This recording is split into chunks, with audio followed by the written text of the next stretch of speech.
Welcome to the channel, friends. So today's video is going to be covering the sound system upgrades I did to my car. This is a C6 ZR1, as you guys might know, and some of you guys follow the channel and you've seen my modifications over the years and this and that. So I want to quickly go over the sound system upgrades I did to the car recently. I did a video on the interior speaker install. Please check that out. I will link it in the cards up above.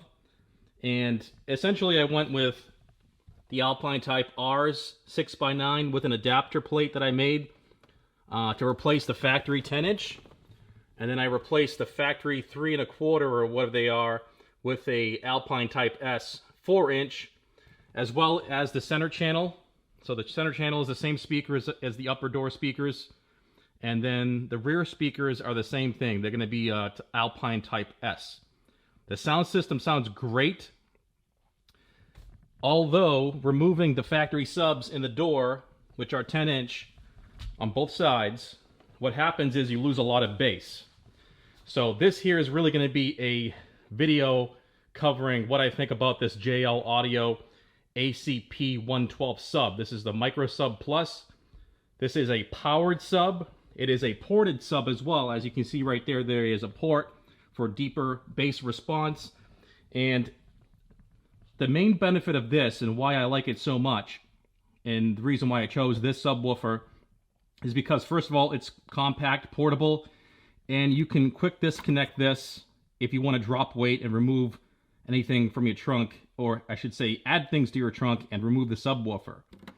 So simple as that. Pull your RCAs out and pull your power connection. That's it. Positive and negative. There is no remote wire needed for this because it actually can use the signal off your head unit. My head unit is a Pioneer head unit. I did an install video on that, so please check that out. I will link the videos in the cards above.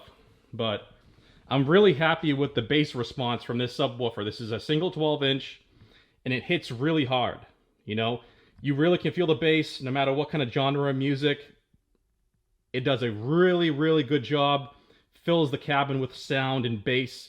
Because if you don't run an independent subwoofer like this, what's going to happen is you're going to have very lackluster sound. You're going to have very good mid bass and highs, but you're not going to have the lows and the ultra lows that fills out the music.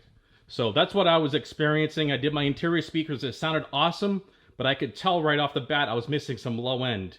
So that's what led me to this, and I'm really happy with this box, with this powered subwoofer, and it's super compact. I still have space, as you can see, to get to my battery, to have room to put groceries or whatever, a golf bag, anything that you need to still can fit in here, and you still can use it for storage.